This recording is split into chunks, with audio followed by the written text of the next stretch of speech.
Hey, what's up, Diamonds? It's your boy Christopher Doc Reed, your favorite relationship and life coach out here one more again, telling you what your father didn't tell you and your mother did not know.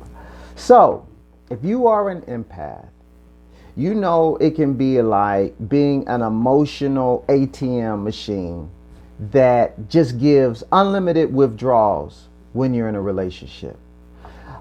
See, the person that you're in a relationship with, they never get an insufficient funds receipt, okay, when they're in a relationship with you. Why? Because you just keep giving, because empaths, as you know, are just selfless givers in a relationship. And as an empath, you're highly sensitive to what's going on with your partner, because as an empath, you feel everything. That's an understatement. Okay. If your partner has a bad day, you immediately are trying to figure out how you can make it better, as if somehow you caused the bad day. Okay. If they tell you that their last relationship, it left them brokenhearted, you don't understand how they did me. I gave everything and they just, they left me, they abandoned me.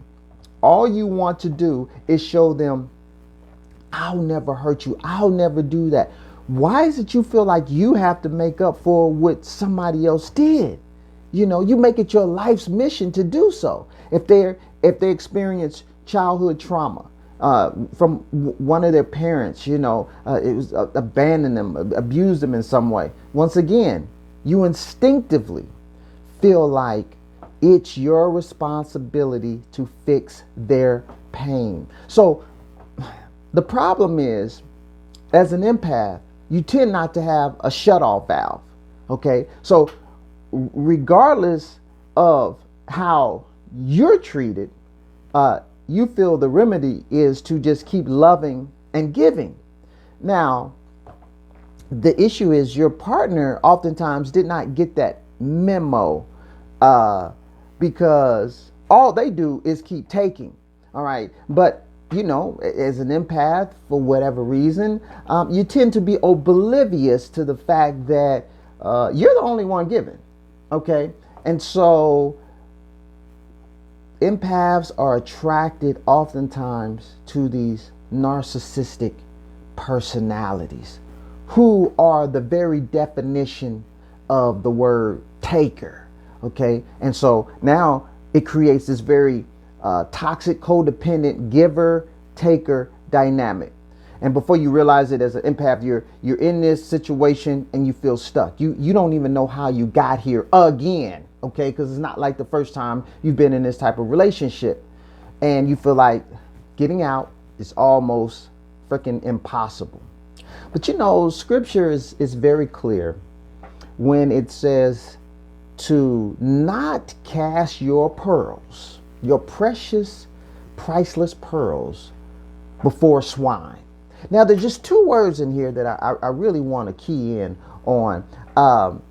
It says, do not, okay, under any circumstances, do not cast. See, what it did not say, it didn't say, well, if the swine, okay, it didn't say if the swine has been mistreated or abandoned or rejected, it's okay to cast your pearls before swine. It didn't say that.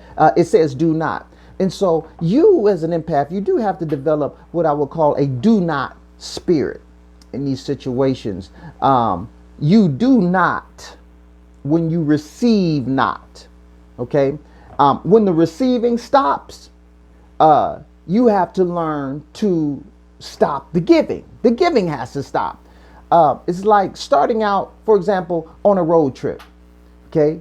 You and someone else, you're in cars. We're going to drive out together. We're going to go from New York to California. Okay. We start out driving and you have realized you've driven 100 miles and they stopped driving a long time ago. Okay. But you just kept on driving by yourself. You just kept pursuing, kept giving. And oftentimes, this is what happens in a relationship. See, unfortunately, they stopped giving a long time ago, but you just kept on. All right? You can't do that. And here's another thing. As an empath, you absolutely cannot rely on your feelings to help you with this.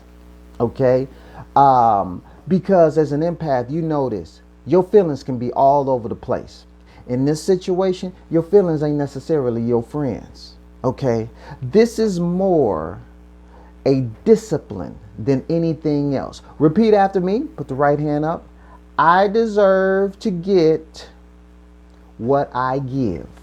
Okay? Say it again so it gets down in here. I deserve to get what I give. All right? Now, I'll ask you a couple of questions. Have you been giving blindly without receiving? Are you only drawn to takers? And are you constantly trying to fix someone's broken life? So you don't want to be on that show, let me always fix your broken life, but I don't get nothing. See, that's you don't want to be starring in that. So let me tell you what to do. All right, go to my website, christopherreed.org, schedule your free 30-minute consultation. Why? So I can tell you how coaching is going to help you to know that you deserve to receive what you give. Okay. Also, join me every Wednesday, 9 p.m. Eastern Standard Time, in my closed Facebook group, The Diamond Mind, where I'm talking about the stuff that you really need help on. Okay. We talked about recently being overqualified for your relationships. Okay. Similar to what we just got finished talking about. All right. See, some of you are doing the equivalent of having a PhD while you're working as a greeter in Walmart. It doesn't make sense. Okay, you've been settling for this minimum wage relationship when you should be making six figures. Okay, why would we do this? We shouldn't. So you need to tune in to figure out how to stop doing that. Also, get my series, Why He Married Her Instead of You, where you get to hear men themselves tell you how it's so attractive for them to see a woman who knows her qualifications and will not settle for minimum wage effort in a relationship. So if you want to get that, go to my website as well. So listen, ladies, I'm out of here. Be blessed. Peace.